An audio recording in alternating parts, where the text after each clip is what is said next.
Opa, que bom que você está aqui. Seja muito bem-vindo ao curso Fundamentos da Fé, a Igreja para quem é Igreja. Eu sou o Reverendo André Dantas, pastor da Igreja Presbiteriana do Brasil e também líder deste projeto que vai pelo nome de Bisbilhotei. É uma alegria enorme ter você aqui comigo mais uma vez para que possamos estudar a Palavra de Deus e o que Ele tem feito na vida da igreja ao longo dos milênios. Porque nós estamos aqui para isso, certo? Bom, antes de nós entrarmos no conteúdo da aula de hoje, que é a aula de número 31, e vai falar sobre o credo apostólico e o credo niceno, eu quero deixar com você os meios pelos quais você pode entrar em contato comigo. O primeiro é no Instagram, é o eu_bisbilhotei. Lá você vai poder ver algumas fotos e saber de quando eu posto material novo no site ou no canal. É um meio para você estar aí sempre atualizado do que acontece. Tem como mandar mensagem por lá e eu respondo assim que você mandar o mais rápido possível. Outro meio é o e-mail. Me mande um e-mail no eu@bisbilhotei.com.br. Eu sou do tipo de pessoa que gosta de carta, gosta de escrever. Quando eu era adolescente, troquei bastante carta com amigos em estados do Brasil, mandei bastante cartão postal, participava de um projeto que ainda existe chamado Post Crossing. Então eu sou aquela pessoa que vai receber a sua carta, o seu e-mail, né? E vou responder com maior alegria e a gente pode aí manter um bom relacionamento de amizade para a glória de Deus. Me mande um e-mail que eu vou responder assim que possível. Outro meio para você falar comigo, deixar seus comentários, críticas, sugestões, pedido de receita de bolo, se também quiser falar sobre futebol, tá lá no Facebook e no YouTube. Você pode conversar comigo por esses meios. Por favor, quanto ao YouTube, por favor, inscreva-se se você ainda não se inscreveu. Ative as notificações para receber informações dos vídeos assim que eles são postados. E quando você assistir um vídeo, dê o seu like e compartilhe, porque assim você faz esse trabalho crescer. A cada vez que você faz isso, o sistema do YouTube, ele entende que aquele vídeo ele é importante. Então outras pessoas acabam também assistindo ao conteúdo. E é uma forma de nós divulgarmos a palavra de Deus, que é o objetivo aqui desse projeto. Bom, além disso, tem o site, que é o www.bisbilhotei.com.br. Lá você vai encontrar as aulas, além de outros materiais. Bom, dito isso, eu preciso agora orar, pedindo que Deus abençoe esse momento, e nós então iremos direto para o conteúdo da aula de hoje. Vamos lá. Querido Deus, muito obrigado, Pai, por esse momento. Obrigado pela oportunidade de compartilhar a Tua palavra. Peço perdão, Pai, pelos meus pecados, por tudo que eu faço que é ofensivo ao Senhor, e que o Teu povo nessa aula de hoje possa melhor entender que nós precisamos de Ti, Pai, a cada passo que nós damos. Que o Senhor continue a levantar homens e mulheres fiéis à Tua palavra, que tentam entender a Tua palavra pelo que ela realmente diz, não pelo que elas acham que ela está dizendo, e que possamos viver, Pai, para a Tua glória. É o que nós pedimos hoje e sempre, em nome do Teu Filho Jesus. Amém. Bom, gente, então vamos para a aula de hoje. Hoje foi bem rápido, né? Bom, pessoal, antes de ler o credo para vocês, tanto apostólico quanto niceno, é importante você ficar atento a algumas questões. Primeiro, a pessoa. O credo apostólico fala em primeira pessoa. Eu creio, certo? E o credo niceno já está aqui, nós cremos, na terceira pessoa. E outra coisa que você precisa estar ciente é da divisão. Esse credo, ele fala sobre o Deus triuno. Ele tenta aqui sistematizar o que Deus é, né? Como nós cremos no Deus triuno. Tenta fazer essa sistematização. Então aqui eu deixei para você já identificado graficamente as três partes. A primeira parte, que fala sobre Deus Pai, depois Deus Filho e Deus Espírito Santo.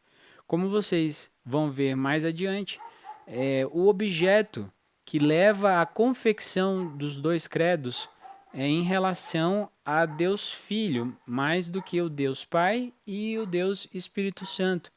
Então, maior atenção é dada essa segunda parte, do meio. Então vocês vão perceber que é uma parte maior. E nós vamos discutir isso mais adiante. Com isso dito, também fique atento às informações que vêm entre parênteses. Em português, você vai encontrar algumas traduções diferentes para os credos. E as diferenças, assim, elas podem nos ajudar a entender melhor o que esse credo está falando. Dito isso, eu vou ler aqui para vocês agora o primeiro, o credo apostólico, e logo depois eu vou fazer a leitura do segundo. Diz assim o credo apostólico, a primeira parte. Creio em Deus Pai, Todo-Poderoso, Criador do céu e da terra. A segunda. Creio em Jesus Cristo, seu único Filho, nosso Senhor, o qual foi concebido por obra do Espírito Santo. Nasceu da Virgem Maria, padeceu sob o poder de Pôncio Pilatos, foi crucificado, morto e sepultado, desceu ao Hades, ressurgiu dos mortos ao terceiro dia, subiu ao céu, está assentado à mão direita de Deus Pai Todo-Poderoso, de onde há de vir para julgar os vivos e os mortos.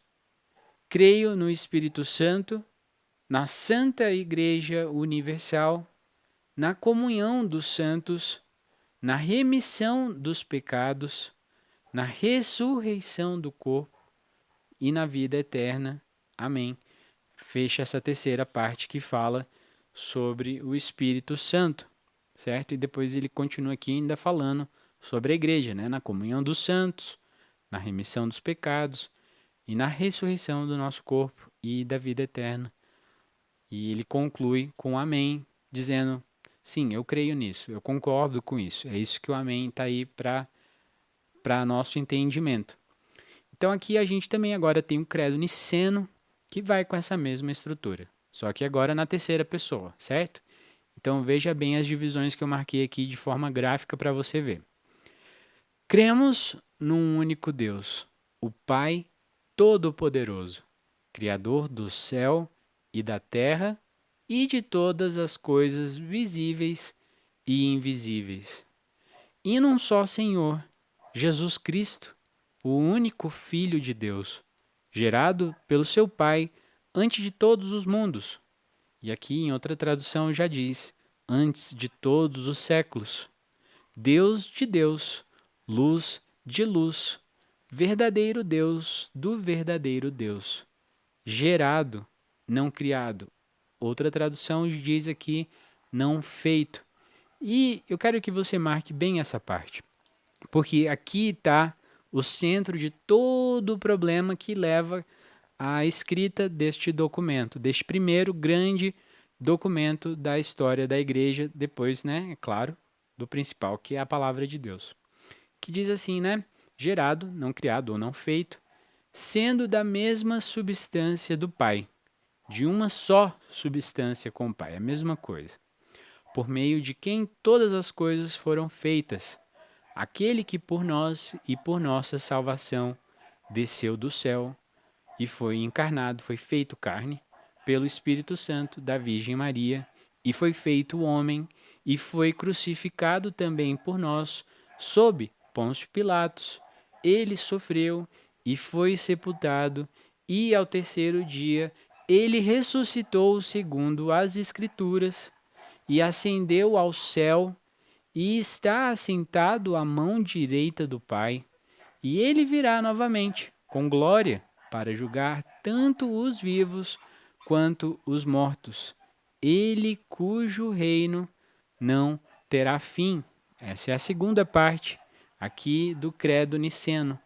E ele conclui, e nós cremos no Espírito Santo, o Senhor e doador da vida. Em outra tradução diz, e vivificador, que procede do Pai e do Filho, que com o Pai e o Filho é juntamente adorado e glorificado, que falou por meio dos profetas, e nós cremos numa única Igreja Católica e Apostólica.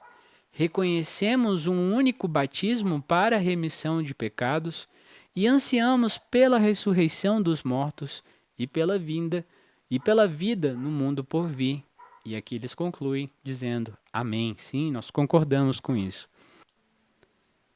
Bom, pessoal, nós chegamos então aqui aos slides e antes de entrar de uma forma muito direta na controvérsia ariana que levou ao surgimento do Concílio de Nicéia, é importante relembrar aqui uma coisa que nós falamos na última aula.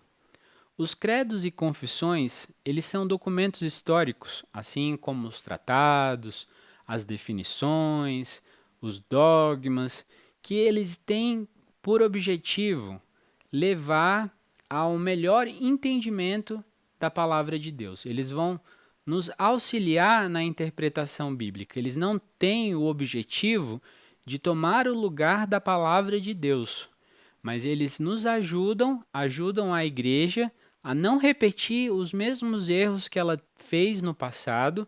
Então são documentos que servem de baliza, servem ali de limites, de muros, para que nós tenhamos uma interpretação saudável da palavra de Deus. Esses documentos, eles sempre surgem, né, em razão de educação, porque eles têm esse objetivo de educar pessoas que entraram na fé nesse momento, os neófitos. Os credos, as confissões, todos esses documentos históricos têm esse objetivo também de combater heresias. E é isso que a gente vai estar falando aqui hoje. O combate de uma heresia. O combate da heresia que era definida, que era defendida por Ário. Mas é importante nós entendermos que o que Ário coloca para jogo, o que ele tende a defender, em primeiro lugar, não foi com o objetivo de questionar a questão da salvação do homem, como o homem é salvo, por quem o homem é salvo. Ele tentou dar um melhor entendimento, ele não se espelhava ali no sabelianismo, ele tentava se distanciar um pouco do sabelianismo, mas foi uma interpretação errada. E essa interpretação errada que ele teve foi o estopim para esse evento político e também teológico que foi feito ali pela igreja para que houvesse um melhor entendimento de quem é a Trindade.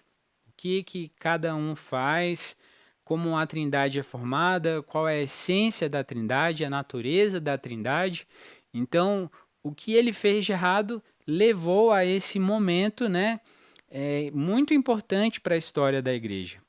Os teólogos que mexem com história, eles afirmam que talvez esse tenha sido o maior momento na história da igreja, para a maior controvérsia que levou a um documento muito importante para todos nós até os dias de hoje.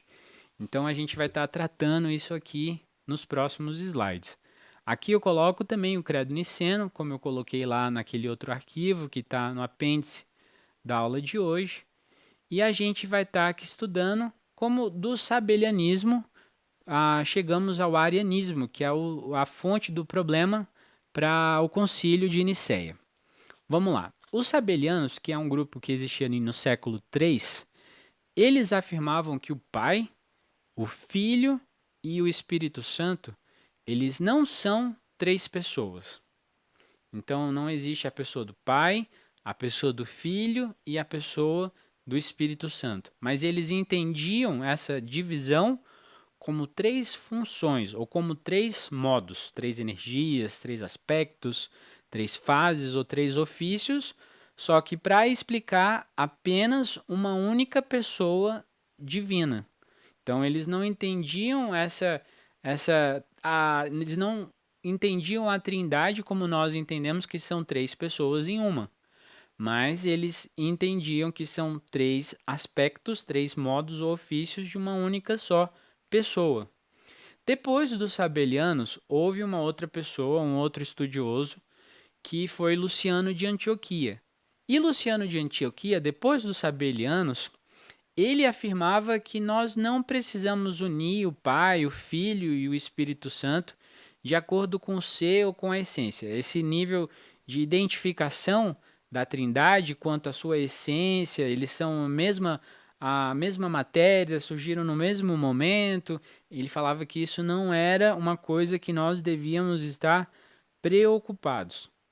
Para Luciano de Antioquia, ele tentava, né, defender ali o pai como supremo, e ele pegava muito da visão de Orígenes para poder afirmar isso. Ele falava que o pai ele é supremo e existe uma subordinação na Trindade. Então ele está tentando um outro aspecto diferente dos sabelianos. Ele está falando que Cristo, o Deus Filho, ele foi criado em algum momento da história, mas ele foi criado pelo Deus Pai. Então a essência e o ser de Jesus Cristo é totalmente diferente do Pai, e Jesus, então, seria uma criatura da mesma forma que nós somos criaturas. Então eles só estão unidos, a Trindade só está unida, ou somente o Deus Filho e o Deus Pai somente estão unidos quanto à vontade e à ação.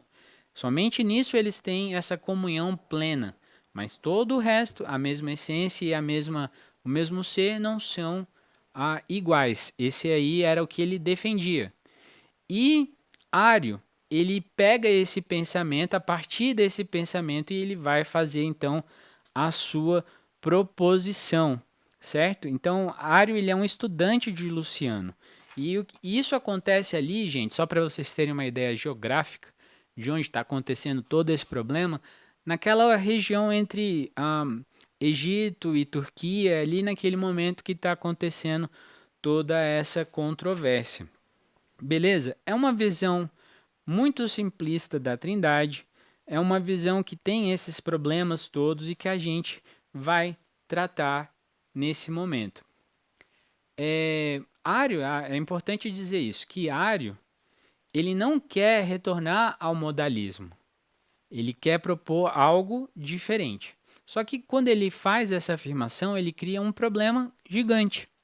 O problema é o seguinte: se o filho é uma criatura, se ele foi criado por Deus Pai, tal como eu e você também fomos criados, como é possível uma criatura poder nos salvar? Essa é a dificuldade que tem.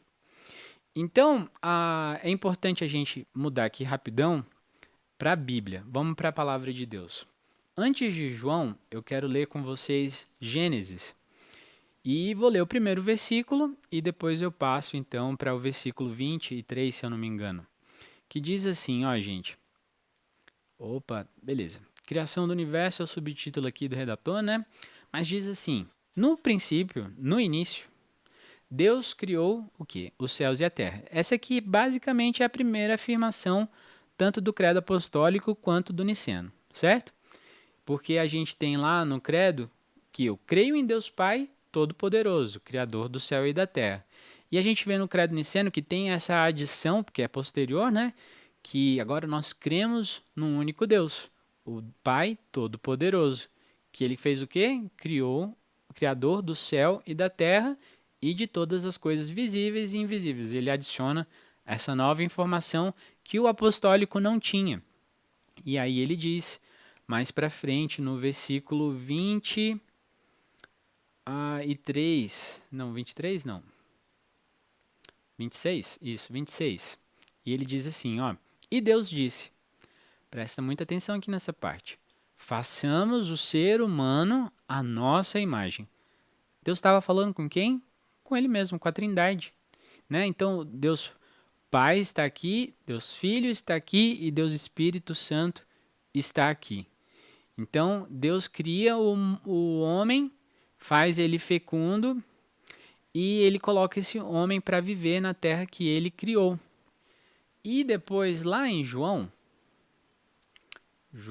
capítulo 1, nós temos a seguinte informação que é muito importante. E essa informação aqui, se a gente entende, né, como nós já falamos nas nossas aulas sobre a confissão de fé, que a palavra de Deus ela é a palavra de Deus, que ela nos diz tudo o que nós precisamos saber sobre a nossa salvação, que ela é correta, não tem erros. Então, se Ário estava falando alguma coisa que estava diferente da palavra de Deus, então ele estava errado. Mas olha só o que diz João, olha só o que Ário está criticando. E ele talvez não tivesse essa dimensão ali, naquele momento, do que ele estava realmente criticando. No princípio era o Verbo, e o Verbo estava com Deus. e o Verbo era Deus. Está falando de Gênesis. Ele estava no princípio com Deus. Todas as coisas foram feitas por ele. E sem ele, nada do que foi feito se fez. Deus, Filho, está presente, certo? Desde o início. A vida estava nele e a vida era a luz dos homens. A luz resplandece nas trevas e as trevas não prevaleceram contra ela. E aqui está dizendo, o Verbo estava no mundo, o mundo foi feito por meio dele, mas o mundo não o conheceu. Veio para o que era seu e os seus não o receberam. Mas a todos quanto receberam, deu-lhes o poder de serem feitos filhos de Deus, a saber, aos que creem no seu nome, os quais não nasceram do sangue, nem da vontade da carne, nem da vontade do homem, mas de Deus. E o Verbo, o que é o Verbo? Cristo. Ele se fez carne e habitou entre nós, cheio de graça e de verdade, e vimos a sua glória como do unigênito do Pai. Olha aqui essa informação no versículo 1. O Verbo era Deus. Então, ao afirmar que Jesus, o Verbo, ele foi criado, como um ser criado pode ser Deus? Né? A gente está tratando aqui desse problema. Então, se o Filho é uma criatura tal como nós, como é possível então ele nos salvar? Então está criticando aqui João 1. Atanásio ele faz essa pergunta e após o concílio, né? Então a Escritura nos diz que apenas Deus pode nos salvar. Ário provavelmente não temia que seu entendimento de Cristo como uma criatura pudesse causar esse problema contra a doutrina da salvação do homem, mas causou. E isso levou, gente, à formação do concílio de Nicéia. E é interessante, um vídeo que eu coloco aí do Reeves, e eu peço que vocês assistam, caso saibam inglês, certo? Porque ele não está em português, não tem legendas. Mas nesse vídeo muito interessante, nessa aula que ele dá, 30 minutinhos, mais rápido do que a nossa aula de hoje, ele fala da formação do concílio de Nicéia. Nesse concílio, tinham muitos mártires, tinham pessoas que tinham sido perseguidas na época de Diocleciano. Tinha gente que tinha sido torturada, tinha gente que tinha perdido os olhos. Então, após o fim dessa era diocleciana, Constantino ele sobe ao poder e ele se intitulava cristão, apesar de que as pessoas não têm assim uma unanimidade sobre essa afirmação. E ele sobe ao trono e ele tem o objetivo de unificar o Império Romano. Ele tem o objetivo de unificar o Império. Porque na era diocleciana o Império ele existia, mas ele não estava unificado. As pessoas não se entendiam como um povo só. E ele tinha experimentado na África do Sul uma controvérsia, que é a do donatismo. E ele foi bem sucedido nessa controvérsia, então ele resolve participar desse momento. Ele é chamado pela igreja, a igreja pede que exista esse concílio e ele aprova o surgimento desse concílio para poder discutir a questão do arianismo, dessa controvérsia. Então, o arianismo é o ponto central que leva a essa reunião de pessoas. Mais ou menos 1.800 pessoas foram chamadas para esse concílio. Mas lembre-se bem, aqui a gente está falando ali na península, perto da Turquia, da Grécia, do Egito, e naquele entorno ali não existia avião, não existia carro, o deslocamento era algo muito difícil. Então você pode até chamar 1 zilhão de pessoas, mas não vai aparecer tudo isso de pessoa para a reunião.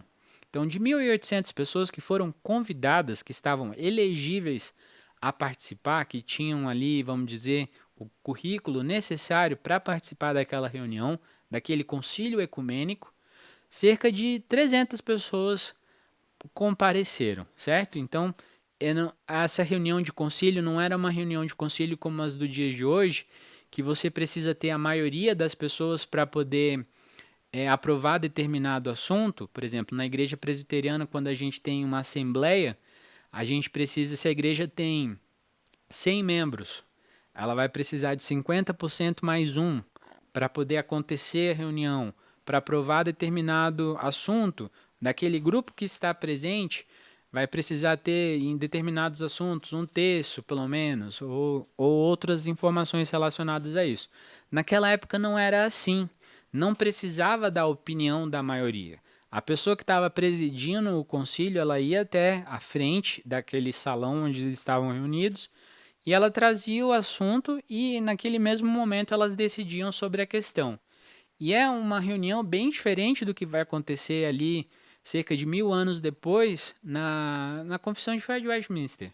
Porque na Confissão de Fé de Westminster eles fazem as comissões e eles vão tratar assuntos específicos e eles demoram muito tempo para poder tratar aquele assunto. Já nesse concílio ecumênico é como se fosse uma reunião de um determinado tempo, alguns meses talvez, e eles decidiam aquele assunto, mas não era nada tão extenso como foi, por exemplo, a Confissão de Fé de Westminster, que demorou, teve ah, mais assuntos a tratar até, porque aqui a gente só está falando de um assunto apenas da Trindade em relação à salvação do ser humano, e sobre quem é Jesus, sobre quem é o Deus Pai, sobre quem é o Deus Filho, sobre quem é o Deus Espírito Santo. A gente está falando sobre isso aqui, nesse primeiro concílio da igreja. Mas quando a gente vai para a Confissão de Fé de Westminster, é muito mais, a lista de assuntos é muito maior, é muito mais extensa, tá bom? Então, nos debates ali naquele mundo onde não havia televisão, não existia computador, internet, avião, os meios de locomoção eram muito difíceis, um assunto para poder chegar a um nível de discussão considerável demorava muitos anos. Então não era uma coisa que hoje aqui nos tempos atuais a gente discute um assunto ao longo de um mês ou de uma semana e depois o assunto esfria. Não, para poder pegar o assunto foram anos. Então o arianismo é esse pensamento, é essa discussão que a gente está tendo aqui no processo de uma aula apenas. O pessoal discutiu esse assunto durante anos e isso levou a igreja a falar: nós precisamos nos reunir e falar sobre isso e ter um posicionamento. Então a igreja vai até Constantino e pede esse posicionamento. Eu fiz aqui uma ilustração que mostra um pouco o pensamento ariano do pensamento do credo niceno. Olha lá, o arianismo ele vai colocar o Pai como criador, ele faz essa distinção de criador para criação, e filho é uma criatura que tem alguns privilégios a mais que todo o resto nós não temos, mas ainda assim é uma criatura. Essa era a visão de Luciano, que também era compartilhada por Ário. E na distinção que nós entendemos que a palavra de Deus define pelos textos que nós lemos aqui, nós temos a Trindade, que é Pai, Filho e Espírito Santo, né, que são Criador, estão presentes na criação. E a criatura, a criação é todo o resto. Então temos a Trindade Criador e a criação, que é todo o resto. Nós, todas as outras coisas que foram criadas, certo? É importante a gente ter essa orientação. O credo niceno, ou símbolo niceno-constantinopolitano, é a forma oriental do credo primitivo, mas com a impressão distinta da era nicena e mais explícita que o credo apostólico na declaração da divindade de Cristo e do Espírito Santo.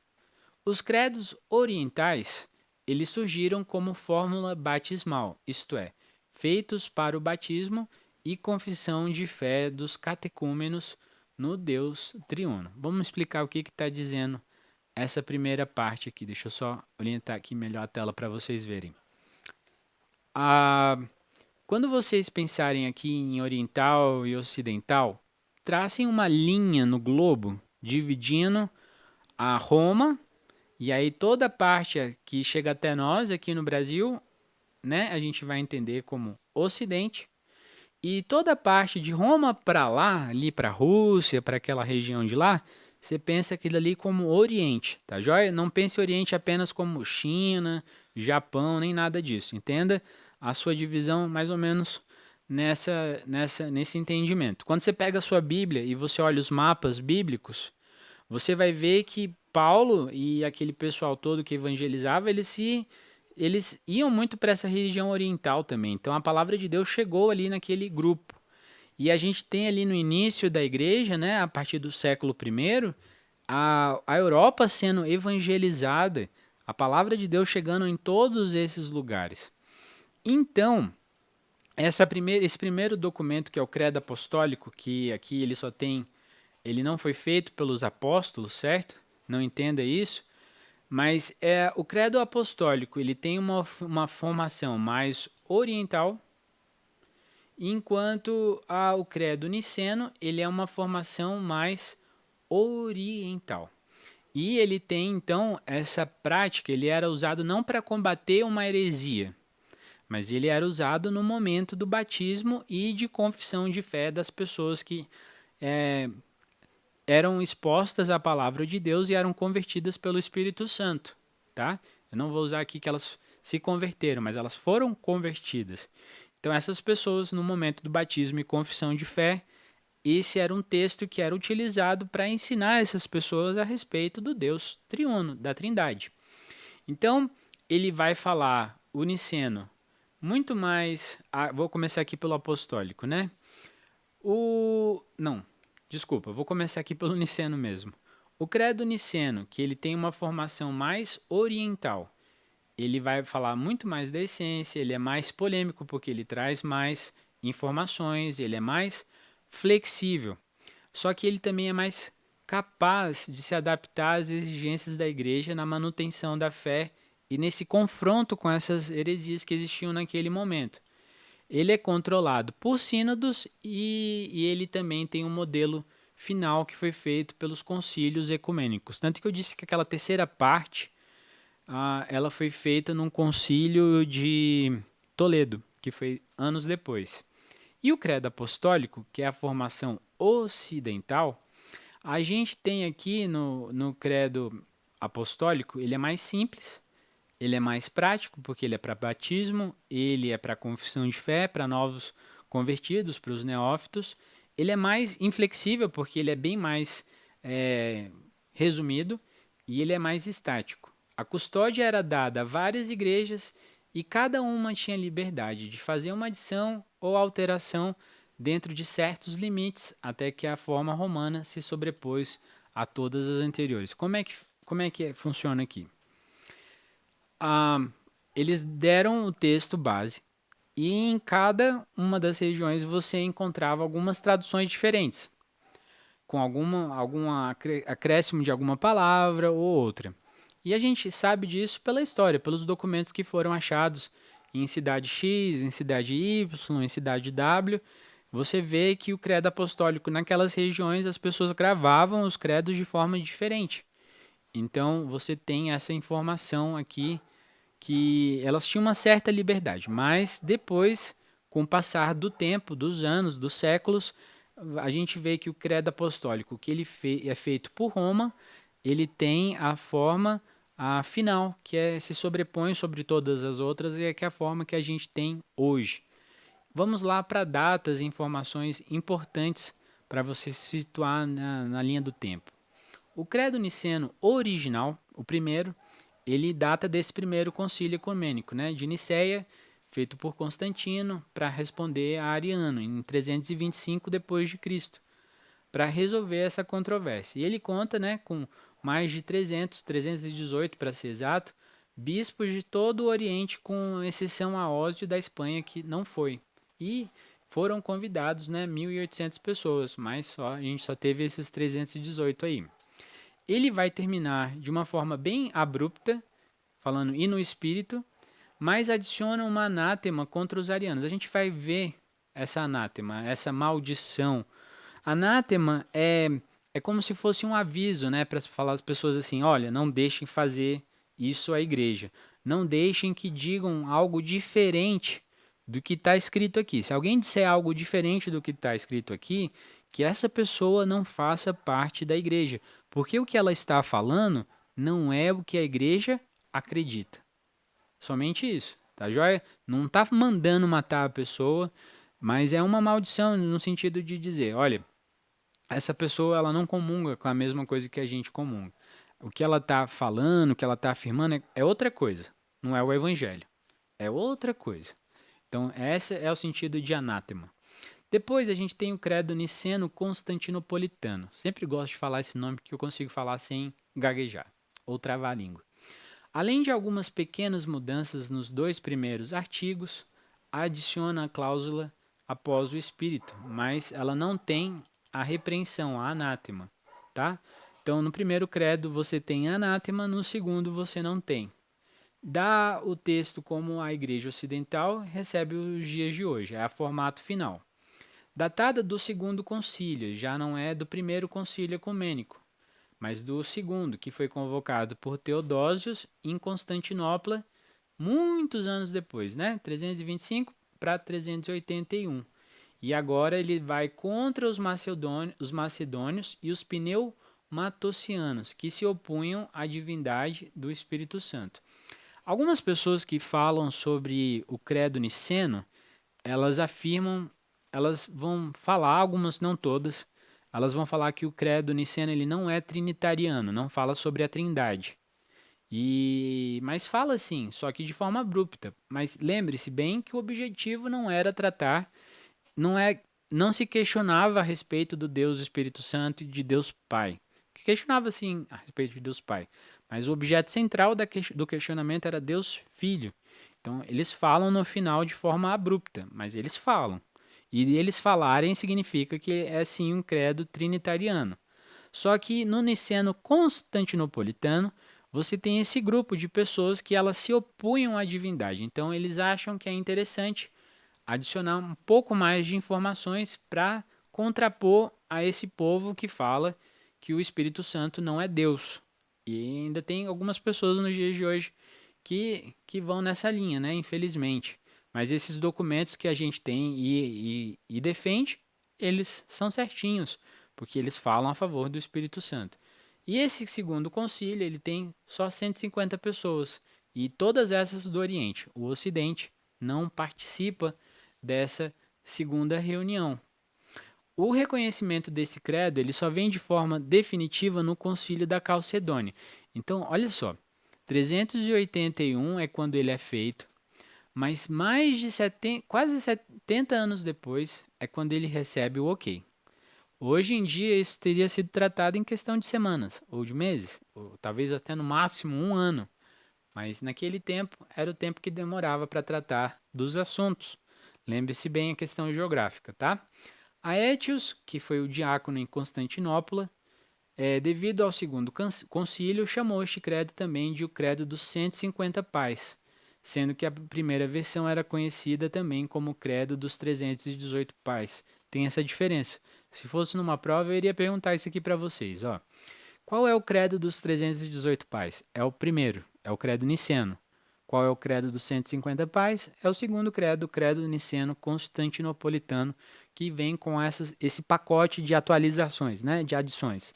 Não vou usar atualizações porque eu não quero treta com algumas pessoas aí, mas é um pacote de informações novas, só para poder dar uma melhor instrução para o pessoal, para falar, reafirmar melhor o que a igreja cria naquele momento e que nós cremos até hoje, tá?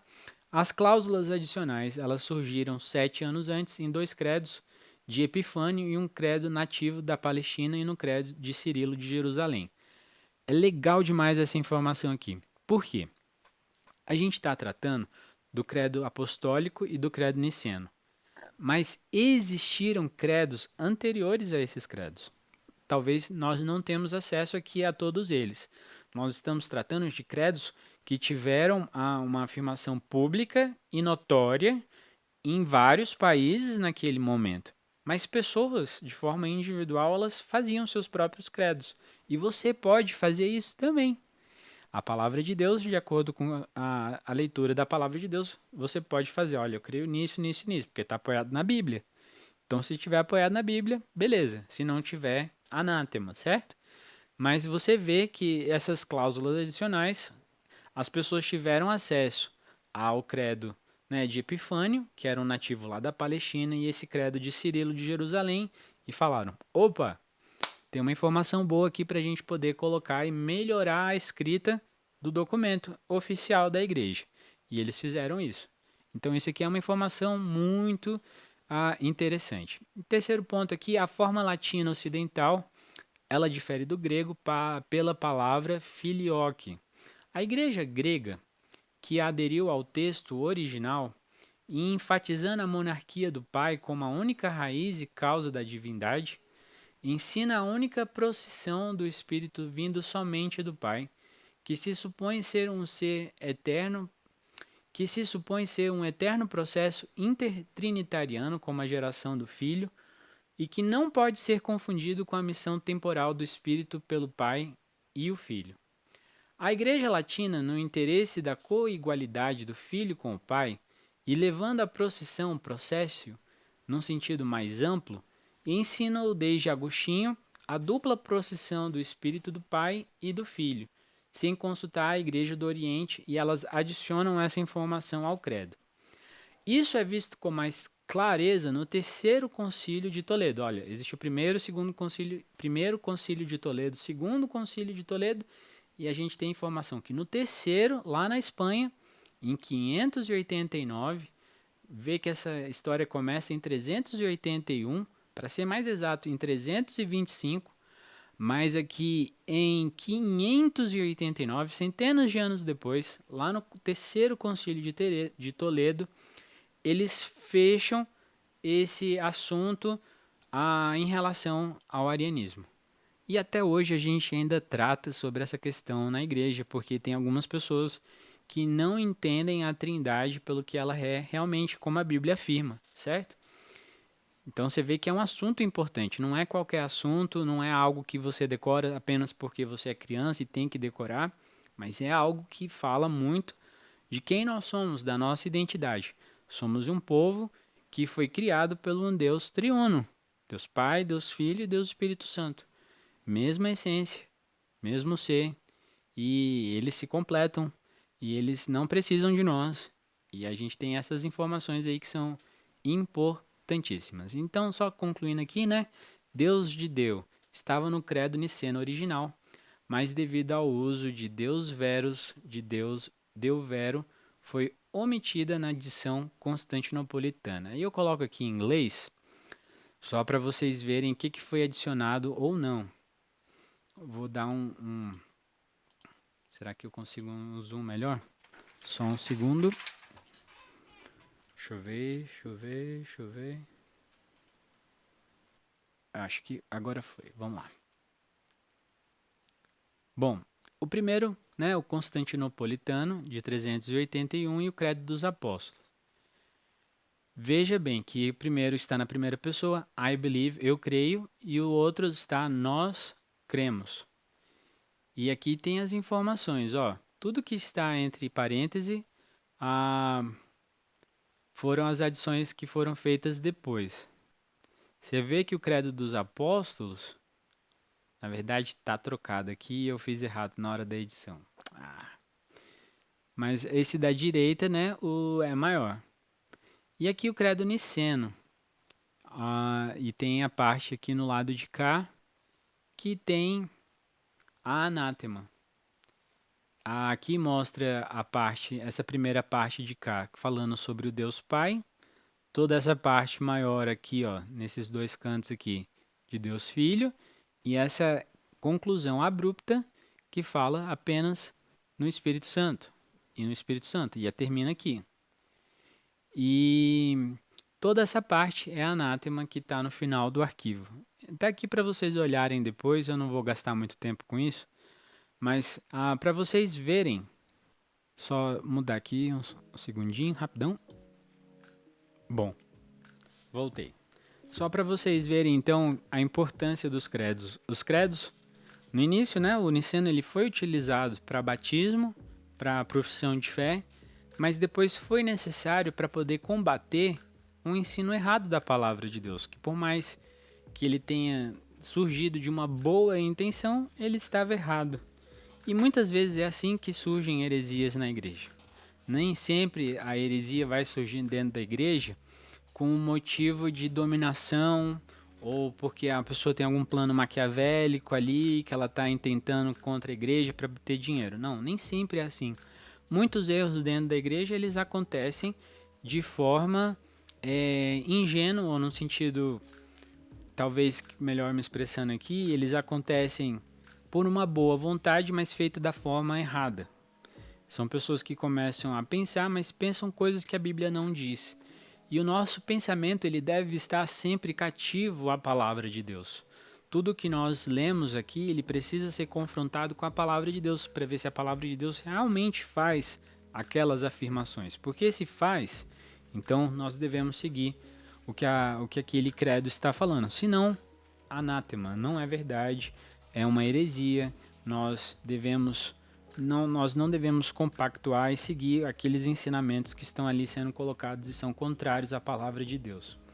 Bom, eu espero que a aula de hoje tenha servido para a sua edificação, que Deus possa te abençoar, que você possa se interessar mais por esse assunto, quem sabe aí fazer a sua própria confissão pessoal, o seu próprio credo, né, como fizeram os outros pais ali da igreja naquele momento.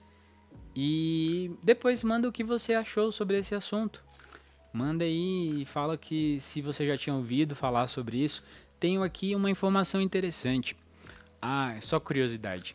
O senhor que inspirou o Papai Noel, né, o Santo Nicolau, o Saint Nick, ele estava presente nesse primeiro concílio de Nicéia. Acredite ou não, ele estava lá presente.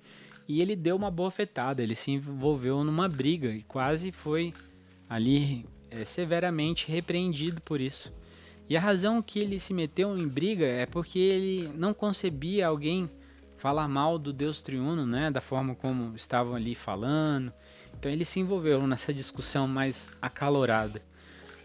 Ele foi a pessoa que inspirou o Papai Noel, a ideia por trás do Papai Noel, certo? Mas é interessante só o fato de conhecimento aí de vocês saberem sobre esse assunto. Bom, se tiverem alguma outra informação que vocês queiram saber, mandem aí nos canais que nós já falamos. E por hoje é só. Que Deus te abençoe, que você possa ter uma noite de descanso, um dia de trabalho muito bom, uma tarde deliciosa na presença de Deus. Que Deus te abençoe, meu irmão. Até mais. Fui.